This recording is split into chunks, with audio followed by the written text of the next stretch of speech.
Hey YouTube. So today I wanted to talk about some thoughts that I've had recently about finding a partner. The first of which is that finding a partner for me is not about picking someone and trying to get them to like me and then ultimately fall in love with me.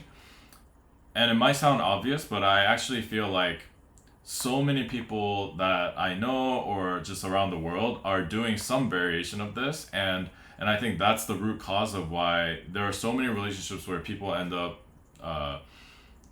or I just think that this is the root problem of why so many people end up in relationships where they're not happy or they're not with the person that they should be with or etc. And and so instead, what I'm working on doing and what I'm hopefully have been doing is my focus should be on getting myself to a place where I'm comfortable enough where I can be my true self with her.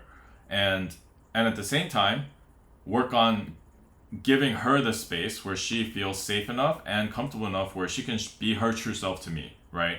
Um, and and in that process, we are spending time together, learning about each other, so that we can find out whether or not we're a good fit, right? And so that should be the focus is working on giving each other the safe enough environment where we can be our true selves to each other rather than, oh, I really like her, I what can I do to win her over and etc. and and if I'm going deeper into this process, I think something I need to also think about and work on is um, focus on separating the short-term excitement versus the long-term potential that I have with a girl. And what I mean by short-term excitement is, I guess it's maybe a fancy word for attraction. Just anything that is not going to be long lasting. There's attraction. There's some other things like there's conveniences, like if she has a lot of money or things like that, or if maybe she's so beautiful, right, and that'll raise my status in amongst my peers or something like that, right. And so I feel like these are the reasons. These are the things that are short term excitement, right, and versus long term potential. And I think the short-term excitement should not be factored in almost at all when it comes to picking my partner. But I think the short-term excitement could be or should be some level of a filtering mechanism, right?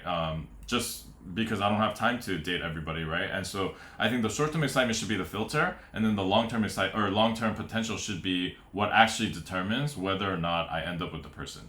And and what I mean by long-term potential, I have a list of some things. So the first one would be that she's values driven, um, meaning, and what I mean by that is, I don't need her to have the same values as me. But if she had more similar values, I think it's a huge plus, right? But I think what's more important is that she, how much does she live or try? How much does she try to live true to her own values? Um, so that's one. And of those values, I think there are two values that I think are maybe deal breakers if she doesn't have. So I don't need them all of her values to match, but I just want. So I want I want her values to be centered around family.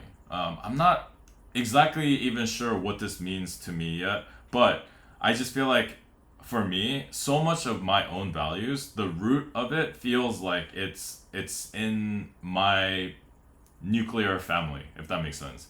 And and I think if she didn't have that, I just think that we are sort of living very, very, very different lives. Like I know we might have different values, and not everyone has the same values, obviously, but I just feel like at the core, I need her to be family oriented. And another value that I think is a deal breaker is that she strives for authenticity. Yeah, so that's the first one. The second one is that she strives for inner strength and courage. Um, the third one is that she doesn't flow with the river. And what I mean by that is that she thinks through her decisions on her own. So she knows why she makes those decisions. She knows all the factors that goes into those decisions, and then she makes it herself rather than just following what everyone else is doing or mindlessly following her parents' advice or things like that. Um, the next one is that she is growth oriented, but part of her growth orientation, or part of her being growth oriented, she also pursues self discovery. And self discovery is something that I've recently learned more about, and I'll go more into this one later. Another one, there's a lot, but I mean, not many more, but so another one is that there is a conversation match, and which I'm just saying she needs to be someone that I love talking to, and I think the main factor in that, I think for me, is that she is a deep thinker, and not just a deep thinker, but someone who is a deep thinker that knows, that can express the deep thoughts that she has and how she's getting to those deep thoughts, like her thought process and things like that. And the last one is that she knows that that looks are not her best asset. Yeah, and I think another trying to think of anything else about this whole process that I would like to talk about. I think another one is um, a trap that I think that I really need to avoid during this process to keep my decision making as clear and as objective as possible is to keep my emotions in check. And what I mean by that is just not letting my feelings get so big compared to so much bigger than how much, how big her feelings are for me. And I think the keys of doing that is just to stay grounded and look at the situations that are happening, look at the things that she's saying to me really for what they are, or just being as realistic as possible for what they are. Also, not no imagining or romanticizing the type of person that she might be or that she could be, but instead, again, just staying grounded and learning about her as things go, and letting my feelings just organically grow in the process. And yeah, and I think that's sort of how I look at finding a partner, and I hope that as long as I'm doing all of these things well, that I will find the best partner for me eventually. And I think in this way, finding a partner isn't too different than, for example, going through an interview process, because I think, and like a piece of advice that I give to a lot of my friends who are going through interview processes is that just focus on showing them as much of you as possible, and then from each interview you take away some main lessons that you can improve on for your next interview, and you just keep going, right? And every interview is effectively an iteration of you getting closer to finding the right match for you and the employer. And I think, for through this process, yeah, you eventually find the right employer and you get a job, right? And I think it's the same way. I think the more iterations I go through this, the better I become as a person, the more well-rounded I become, and eventually I find the right person that I'm looking for, and that's looking for me, you know. And yeah, so that's the first overall thought I've had recently about finding a partner, and the second one is from I watched this YouTube video and they talk about this book. I don't remember exactly what the book was called again, but a quote from the book was that people can only meet you as deeply as you've met yourself. And I think that's such a profound quote, and I believe in it so much. And so and I feel like I think from a younger age, part of why I wanted to become the best version of myself is because I wasn't sure who the right person, who the right girl for me was at the time, right? But whoever she ended up being, I didn't want to be in a situation where I lost my chance with her because I wasn't good enough. you know? And so as long as I kept working on myself, trying to become better, right? I am maximizing my chances of me not losing that chance when I meet the right person, right?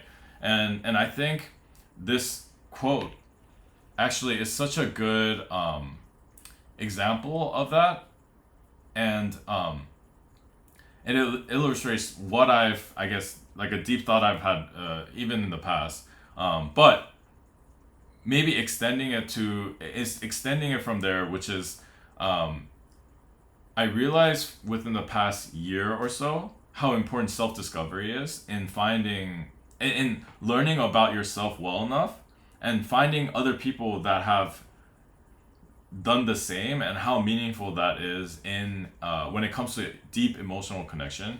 And so I think going forward, something I want to emphasize more within my own life is that is to just continue working on meeting myself according to this quote, which what I think means self-discovery, which I talked about a bit earlier, which is and the way I describe self-discovery is just how honest am I with myself, and how much am I challenging my own beliefs that could be self-limiting.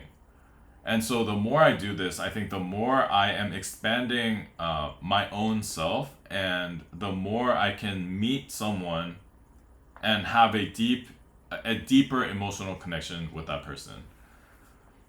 Yeah, and so those two are the things that I've been thinking about recently regarding finding a partner.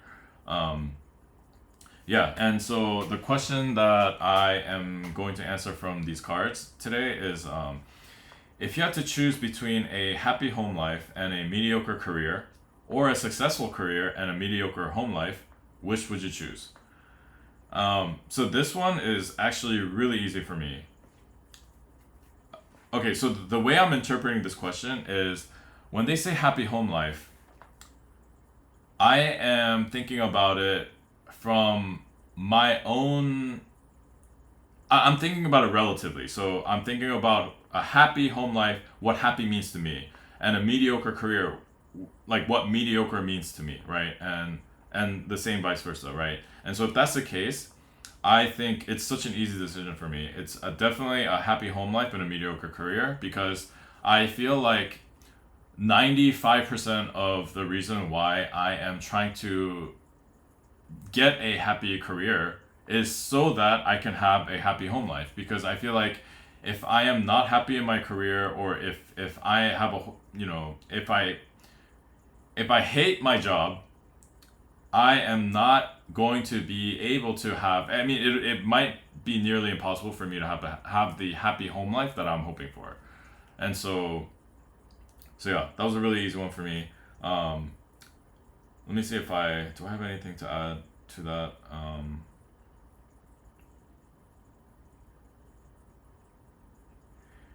Yeah, I guess the only thing I want to add to that is that I don't think a successful career would fulfill me in my life. Whereas a happy home life would absolutely fulfill me in my life. And so, yeah, I mean, I think that's a really easy one. Yep. So, anyways, that was the end of this video. So, until next time, bye.